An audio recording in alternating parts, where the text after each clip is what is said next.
আপনাদেরকে ডাকাতদের এবং চোরদেরকে সেফ এক্সিট দিয়ে সংসদে পাঠাতে আপনাদেরকে এই ইলেকশন কমিশনে বসানো হয় নাই। আগামী বাংলাদেশ কখনোই ঋণ খেলাপিদের হাতে উঠাই দিব না। আগামী বাংলাদেশ ব্যাংক ডাকাতদের হাতে তুলে দিব না।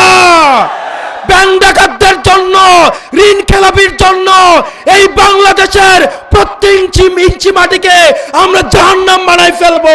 ওই 12 তারিখ সারাদিন, 12 তারিখ সারাদিন, 12 তারিখ সারাদিন দাঁড়িপাল্লায় ভোট দেন।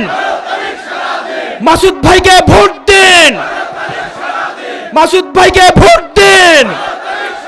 আমরা ভেবেছিলাম বাংলাদেশে এই সংস্কৃতির পরিবর্তন ঘটবে। অত্যন্ত পরিতাপের বিষয়, আমরা দেখলাম গত পরশুদিন 10 দলীয় ঐক্যবদ্ধ জোটের আমাদের এক প্রার্থী, এক নারী বোন যখন ভোটের জন্য বাড়ি বাড়ি যাচ্ছিলেন, তখন একটা দলের একজন কর্মী এই গর্ভবতী মায়েকে পেটে লাথি দেয়।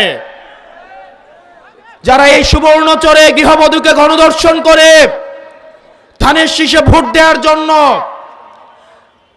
আবার আজকে ইতিহাসের কি করুণ পরিণতি, ক্ষমতা না যাইতেই আজকে এক সন্তান সম্ভব মায়েকে পেটের মধ্যে লাথি দিয়ে অসুস্থ করে ফেলে।